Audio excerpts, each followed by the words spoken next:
السلام علیکم دوستو آج ہم بات کرتے ہیں کہ ٹڈی کا عذاب آخر کیوں؟ اگر اب بھی نہ جاگے تو کب؟ ابھی کرونا وائرس سے پوری دنیا حیران و پریشان تھی کہ اللہ نے ہمارے نافرمانیوں کی وجہ سے ایک اور عذاب ہم پر مسلط کر دیا۔ کہیں یہ قحط سالی کا تو آثار نہیں؟ آئیے اس کی تاریخ جاننے کی کوشش کرتے ہیں۔ فرعون بڑا سرکش تھا، باوجود ربوبیت کے دعوی کے بنی اسرائیل کے بچوں کو ذبح کراتا تھا اور بنی اسرائیل پر حد سے زیادہ ظلم کرتا، تو اللہ تعالیٰ نے اسے سمجھانے کے لیے موسیٰ علیہ السلام کو نبی بنا کر بھیجا، لیکن اس نے ایمان لانے سے انکار کر دیا اور باقاعدہ اس سے مقابلہ کیا، مناظرہ کیا۔ اس نے معجزات طلب کیے اور اس کی قوم کو اور بھی نشانیاں دکھائی گئیں، اور وہ یہ نشانیاں تھیں: نمبر 1 قحط سالی، اور نمبر 2 پھلوں اور پیداوار میں کمی، نمبر 3 طوفان و سیلاب، نمبر 4 ٹڈی کا عذاب، نمبر 5 جوئیوں کا عذاب، نمبر 6 برساتی مینڈک، نمبر 7 دم خون۔ تفسیر معالم التنزیل اور تاریخ ابن الاسیر میں ہے کہ جب قوم فرعون نے حضرت موسیٰ علیہ السلام کی اطاعت سے انکار کیا اور سارے معجزات کو جادو بتایا، قسم قسم کے ظلم و ستم بنی اسرائیل پر کرنے لگے، تو حضرت موسیٰ علیہ السلام نے فرعون کی قوم کے لیے جناب باری میں دعا کی۔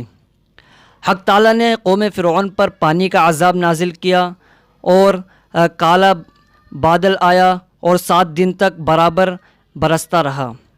قبطیوں کے گھروں میں پانی جمع ہوا، قوم فرعون کے گھر پانی کے چشمے بنے، ہر مرد و عورت کے گلے گلے تک گھروں میں پانی کھڑا ہو گیا۔ جو شخص ذرا جھکا فوراً ڈوب گیا، جو سیدھا کھڑا رہا وہ زندہ رہا۔ سارے کھیت اور باغ غرق ہو گئے۔ 1 ہفتے تک برابر یہی عذاب ہوتا رہا۔ اگرچہ بنی اسرائیل کے اور قبطیوں کے گھر محلے میں برابر دیوار سے دیوار ملی ہوئی تھی، لیکن یہ قدرت تھی کہ برابر کا گھر تو پانی سے بھرا ہوا ہے، خوب زور سے بارش ہو رہی ہے، اندھیرا ہو رہا ہے، اور اس کے پاس ہی مسلمان اسرائیل کا مکان بدستور سوکھا پڑا ہے، دھوپ نکل رہی ہے، ایک قطرہ اس طوفان کے پانی کا اس گھر میں موجود نہیں ہے۔ 7ویں دن قبطیوں کے عذر و معذرت کے بعد یہ عذاب دفع ہو گیا، مگر فرعون نے پھر سرکشی کرنے لگے۔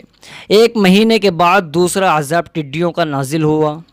ٹڈیوں نے قبطیوں کی باغات، کھیت، ہر قسم کی ہری چیز چاٹ لی۔ ان کے کھیتوں کے پاس ہی بنی اسرائیل کے کھیت اور باغ تھے، وہاں کسی ایک ٹڈی کا نام بھی نہ تھا۔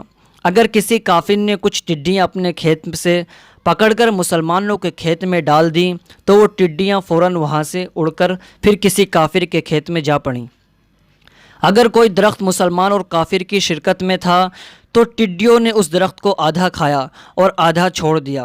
اس واقعہ کو دیکھ کر کافر نے کہا کہ اے مسلمان، جو حصہ ٹڈیوں نے کھا لیا ہے وہ تیرا ہے اور یہ جو سالم ہے وہ میرا ہے۔ یہ کہتے ہی فوراً ٹڈیوں نے اس باقی آدھے کو بھی کھا لیا اور وہ پہلا آدھا کھایا ہوا پھر وہ ہرا ہو گیا۔ 7 دن اور رات تک یہ عذاب رہا۔ جب قبطی بہت روئے، اقرار کیا کہ ہم اب ضرور مسلمان ہو جائیں گے، اے موسیٰ دعا کرو کہ خدا تعالیٰ اس عذاب کو دفع کر دے۔ حضرت موسیٰ علیہ السلام نے دعا فرمائی، وہ ٹڈیاں فوراً غائب ہو گئی، مگر پھر انہوں نے وہی کفر و سرکشی شروع کر دی۔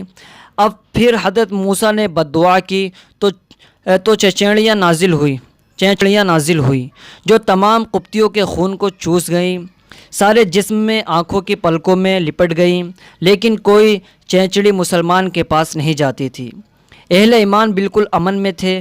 اس کے بعد مینڈک نازل ہوئے جو قبطیوں کے گھروں میں گھس گئے، ہر طرح کے کھانے پینے کی چیزوں میں گر جاتے اور خراب کر دیتے، مگر ایمان والے قبطیوں کے پاس بیٹھے رہتے، انہیں مطلق نہ ستاتے، نہ ان کے کھانے وانے میں گرتے، نہ گھروں میں کوئی مینڈک نظر آتا۔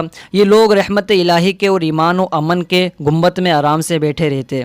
پھر اس کے بعد قبطیوں میں خون کا عذاب نازل ہوا اور دریائے نیل جس کا اہل مصر پانی پیتے تھے وہ سارے کا سارا قبطیوں کے لیے نہایت بدبودار کالا خون ہو گیا۔ سارے کنویں خون کے ہو گئے، قبطیوں کے پانی کے برتن اور مٹکے نرے خون سے بھر گئے۔ اس پانی کو مسلمان پیتے اور پھرتے، پیتے اور بھرتے ہیں ان کے لیے وہ پانی نہایت شرعی، صاف اور سفید ہے۔ دو خاصیتیں ایک پانی میں، اگر کسی کنویں پر مسلمان اور کافر پانی بھرتے تو کافر کے ڈول میں کالا خون اور مسلمان کے ڈول میں صاف پانی آتا تھا۔ ایک دن فرعون نے قبطی کافر اور ایک مسلمان اسرائیلی کو اپنے سامنے دربار میں بلایا اور ایک برتن میں پانی بھروایا اور حکم دیا کہ دونوں اس میں سے اپنے اپنے چلو میں اٹھا کر پیو۔ جو چلو مسلمان اٹھاتا وہ پانی تھا اور جو کافر اٹھاتا وہ خون تھا۔ پھر فرعون نے حکم دیا کہ تم دونوں اس برتن سے منہ لگا کر پیو۔ کافر و مسلمان دونوں اس برتن پر جھک گئے۔ ایک طرف پانی، دوسری طرف خون ہے۔ جو پانی کافر اپنے منہ میں کھینچ رہا ہے وہ خون ہے، اور جو مسلمان کی طرف کھینچ رہا ہے وہ شیریں اور خوشبودار پانی ہے۔ پھر فرعون نے حکم دیا کہ اسرائیلی تو اپنے منہ میں پانی بھر کر وہ کلی قطبی کے منہ میں ڈال۔ مسلمان نے اپنے منہ میں پانی لیا، پھر منہ میں کلی کر کے قبطی کے منہ میں ڈالی۔ قبطی کے منہ کے قریب پہنچتے ہی خون ہو گیا، ادھر پانی ادھر خون۔ آخر تنگ آ کر حضرت موسیٰ علیہ السلام سے درخواست کی کہ آپ دعا کیجئے، اگر یہ عذاب ہٹ گیا تو ہم ضرور ایمان لائیں گے۔ حضرت موسیٰ علیہ السلام کی دعا سے وہ عذاب دور ہو گیا اور خوشحالی پیدا ہو گئی، مگر وہ ایمان نہیں لائے اور کفر پر جمے رہے۔ تب اللہ نے قحط سالی مسلط کر دی اور پیداوار میں کمی ہو گئی اور غلوں میں گھن لگنے لگے۔ غرض یہ ہے کہ ہر طرح سے ان کو متنبہ کیا گیا، مگر وہ اپنی شرارت سے باز نہیں آئے اور انہیں مختلف قسم کے عذابوں سے دوچار ہونا پڑا، مگر خدائے قادر پر ایمان لانا نصیب نہ ہوا۔ قرآن مجید میں اللہ تعالی نے ان کا حال بیان فرمایا ہے۔ وَلَمَّا وَقَعَ عَلَيْهِمُ الرَّجْعُ قَالُوا يَا مُوسَى ادْعُ لَنَا رَبَّكَ بِمَا عَهِدَ عِندَكَ لَئِن كَشَفْتَ عَنَّا الرِّجْزَ لَنُؤْمِنَنَّ لَكَ وَلَنُرْسِلَنَّ مَعَكَ بَنِي إِسْرَائِيلَ فَلَمَّا كَشَفْنَا عَنْهُمُ الرِّجْزَ إِلَىٰ أَجَلٍ هُمْ بَالِغُوهُ إِذَا هُمْ يَنْكُثُونَ۔ سورہ اعراف۔ اور جب ان پر کوئی عذاب واقع ہوتا تو یوں کہتے، اے موسیٰ، ہمارے لیے اپنے رب سے اس بات کی دعا کر دیجئے جس کا اس نے آپ سے وعدہ کر رکھا ہے۔ اگر آپ اس عذاب کو ہم سے ہٹا دیں تو ہم ضرور آپ پر ایمان لائیں گے، اور ہم بنی اسرائیل کو بھی رہا کر دیں گے اور آپ کے ہمراہ بھیج دیں گے۔ پھر جب ان سے اس عذاب کو ایک خاص وقت تک ہٹا دیا گیا تو فوراً ہی عہد شکنی کرنے لگے۔ جب معاملہ اس حد تک پہنچ گیا تو خدا تعالی نے حضرت موسیٰ علیہ السلام کو حکم دیا کہ اب وقت آ گیا ہے، تم بنی اسرائیل کو نکال کر باپ دادا کی سرزمین کی طرف لے جاؤ۔ چنانچہ حضرت موسیٰ علیہ السلام بنی اسرائیل کو لے کر تشریف لے چلے۔